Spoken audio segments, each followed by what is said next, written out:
Halo semuanya, di video ini saya akan memaparkan secara singkat tentang materi merevisi pesan bisnis yang merupakan submateri dari pesan bisnis itu sendiri, yang juga merupakan salah satu materi pokok dari mata pelajaran komunikasi bisnis. Sebelum dimulai, izinkan saya memperkenalkan diri terlebih dahulu. Seperti yang teman-teman bisa lihat, perkenalkan, nama saya adalah Adi Rifan Novali Alpareta. Baiklah, tanpa berlama-lama lagi, mari kita mulai saja. Pertama-tama, kita harus mengetahui definisi dari merevisi pesan bisnis itu sendiri. Jadi, merevisi pesan bisnis adalah melakukan pengecekan ulang atau pengecekan terakhir terhadap pesan bisnis yang ditulis sebelum akhirnya dikirimkan ke penerima pesan.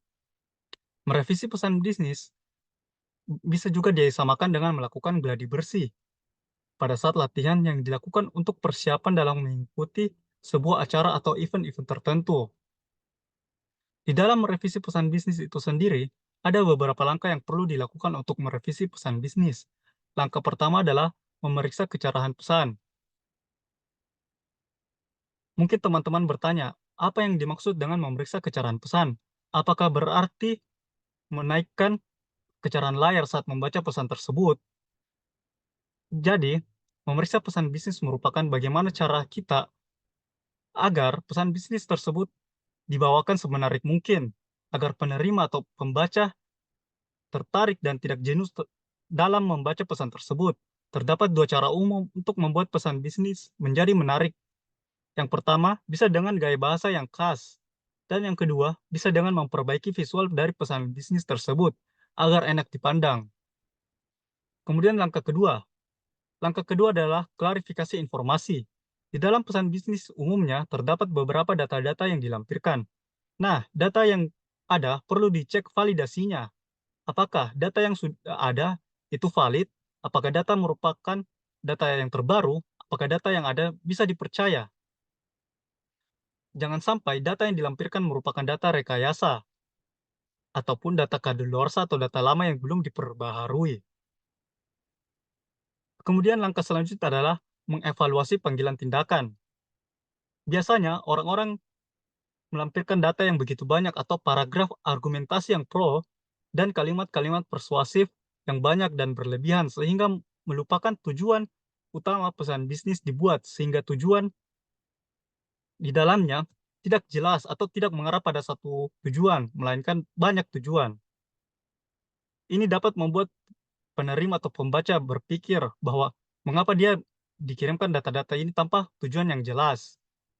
Kemudian langkah keempat adalah memperbaiki tata bahasa dan ejaan.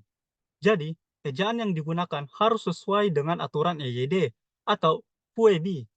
Juga tidak lupa untuk memperhatikan tanda baca yang ada agar pesan bisnis yang dikirimkan tidak membingungkan pembaca. Tidak hanya itu, terdapat beberapa hal seperti memperhatikan gaya bahasa yang digunakan dan sebagainya. Kemudian langkah terakhir adalah konsistensi citra perusahaan. Pesan bisnis yang kita kirimkan akan mempresentasikan perusahaan atau organisasi kita. Oleh karena itu, pesan bisnis harus dibuat dengan baik dan teliti agar tidak ada kesalahan fatal sehingga dapat menjaga citra perusahaan organisasi. Terdapat beberapa hal juga dalam poin ini, seperti untuk membuat pesan bisnis kita lebih mudah dikenali secara umum.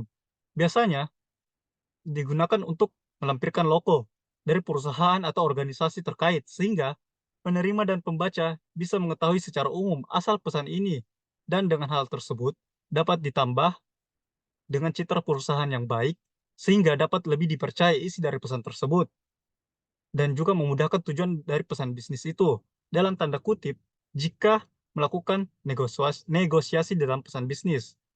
Baiklah, mungkin itu saja yang bisa saya sampaikan. Jika masih banyak kekurangan di dalamnya dan terdapat salah kata, saya ucapkan mohon mohon maaf sebesar-besarnya. Saya Andri Novali Alpareta, pamit undur diri. Sampai jumpa.